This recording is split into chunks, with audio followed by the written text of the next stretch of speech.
একটা ফুলা সরকারি চাকরি পাইছে, দৌড়াই তার বাপ মার কাছে কইতাছে যে আব্বা আম্মা আমি তো সরকারি চাকরি পাইছি, মাসে প্রায় 2-2.5 লাখ টাকা বেতন পাইম, দেখবা তোমরা ঋণ সহকারে আমি সুদ করে লাইম। এই কথাটা কইতেই বাবা মা একে অপর তাকাইয়া একটু মুস্কি হাসি দিল। তখন ফুলাই কইতাছে কিতা, কি গো তোমরা হাসলা কেন? না বাবা এমনিতে হাসি। আচ্ছা তুই যেহেতু আমাদের ঋণ সুদি করতে চাইতেছস, আজকে রাইটটা যদি তুই আমরা সাথে থাকতে পারস তাহলে তোর ঋণ সুদ হয়ে যাবো। পরে ফুলাই কইতাছে কি, কই এইটা কোনো ব্যাপার হইলো? আচ্ছা ঠিক আছে আজকে রাইতে তোমরা লোক আমি ঘুমাইম। পরে দিন পরে রাইত হইলো, ফুলাই গিয়া তার বাপ মার সাথে শুইলো। শুইলা ফুলাই ঘুমাইয়া গেছে, কিন্তু বাপ মাই ঘুমাই নাই। ফুলারা ঘুমাইতে তুললে বাপে ডাকতাছে যে বাজান, ওই বাজান উঠ না, বাজান ওই বাজান উঠ না।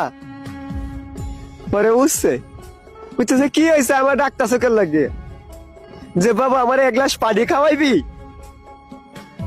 এইটা কইতে ফুলা কইতাছে কিতা, কই তুমি শোয়ার আগে 1 গ্লাস পানি লইয়া শুইতাল্লা না, 1 গ্লাস পানির লাগে আমার ডাউন লাগে। তখনও বাপে কিছু কইলো না, উইটা পানি নিয়ে খায়া লাইলো।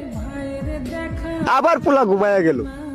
এর কিছুক্ষণ পরে দেয়া আবার ডাকতাছে ফুলারে, বাজান ওই বাজান উঠ না, আমি একটু টয়লেটে যাবো।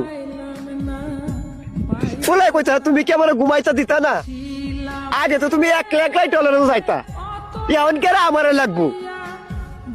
আবারও বাবাই কিছু কইলো না, ফুলাই গিয়ে ঘুমাইয়া গেল। বাপে টয়লেট থেকে ঠিকই চলে এলো। এর কিছুক্ষণ পরে দে আবার ফুলারা ডাকতাছে, বাজান ওই বাজান উঠ না, আমার পেটের মধ্যে খিদা লাগছে, দেখ না ফ্রিজের ভিতরে কিছু আছে নাকি। ফুলাই কইতাছে তুমি কে লয়ে লয়ে খাও গা, আমি ভাবতাম না তোমার দিতাম, আমি ঘুমাইতেছি একটু বাজাতে টাহকের লাগিয়া। আবারও বাবা কিছু কইলো না, ফুলা দিকে সুন্দর মতো ঘুমাইয়া গেল। এর কিছুক্ষণ পরে দেয়া মা 1 গ্লাস পানি ঢালে দিছে ফুলার শরীরে। ফুলা তো বিশাল রাগ পাইছে, উঠতে কইতাছে তোমরা কি চালাইছো, একবার বাপে কই টয়লেটে যাবো, পানি খাইবো, পেটে খিদা লাগছে ভাত খাইবো, তোমরা কি আমার ঘুমাইতে দিতা না। ওরা আস্তে করে বাপে উঠা ঘরের লাইটটা জ্বালা দিছে, জ্বালা দিলে কইতাছে বাজান